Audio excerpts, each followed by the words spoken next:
ನಮಸ್ಕಾರ. ನಾವು ಇಲ್ಲಿ ನೋಡ್ತಾ ಇರುವಂತದ್ದು ಇತಿಹಾಸ ಪ್ರಸಿದ್ಧ ಶ್ರೀ ಶ್ರೀ ವೀರಭದ್ರೇಶ್ವರ ಸ್ವಾಮಿ ಸನ್ನಿಧಿ.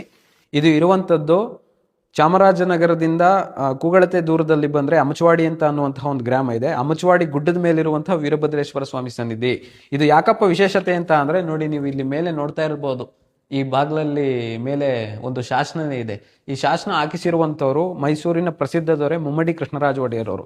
1824ರಲ್ಲಿ ಚಾಮರಾಜನಗರ ರಚನೆ ಆಯಿತು ಅವ್ರ ತಂದೆ ಹೆಸರಿನಲ್ಲಿ. ಮತ್ತೆ ಅವರ ಒಂದು ಮಡದಿಯವರಾಗಿದ್ದಂತಹ ಅವರ ಪ್ರಿಯ ಪತ್ನಿ ಧರ್ಮಪತ್ನಿ ಆಗಿದ್ದಂತಹ ಕೃಷ್ಣವಿಲಾಸ ಸನ್ನಿಧಾನದ ಲಿಂಗಾಜಮ್ಮಣ್ಣಿ ಅವರ ಕೋರಿಕೆಯ ಮೇರೆಗೆ ಈ ಒಂದು ವೀರಭದ್ರೇಶ್ವರ ಸ್ವಾಮಿ ದೇವಸ್ಥಾನವನ್ನ 1826ರಲ್ಲಿ ಮಹಾರಾಜರು ಜೀರ್ಣೋದ್ಧಾರವನ್ನ ಮಾಡಿಸ್ತಾರೆ. ಇದಕ್ಕೆ ಒಂದು ರಾಜಗೋಪುರವನ್ನ ಕಟ್ಟಿಸ್ತಾರೆ. ಮತ್ತೆ ಆ ರಾಜಗೋಪುರಕ್ಕೆ 5 ಕಳಶವನ್ನ 2 ಕೊರಂಬನ್ನ ಕೊಡ್ತಾರೆ. ಮತ್ತೆ ಈ ಒಂದು ಸ್ವಾಮಿಗೆ ಚಿನ್ನದ ಕವಚವನ್ನ, ಬೆಳ್ಳಿಯ ಕವಚವನ್ನ ಕೊಡ್ತಾರೆ. ಇಲ್ಲಿರುವಂತಹ ಮಹಾಲಿಂಗೇಶ್ವರ ಸ್ವಾಮಿ ಲಿಂಗಕ್ಕೂ ಸಹ ಒಂದು ಕವಚವನ್ನ ದಾನ ಮಾಡಿರುವಂಥದ್ದು. ಮತ್ತೆ ಇಲ್ಲಿ ಪ್ರತಿದಿನ ಪೂಜೆ ನಡಿಬೇಕು ಅಂತ ಕಟ್ಟಳೆಯನ್ನು ಸಹ ಮಾಡ್ತಾರೆ.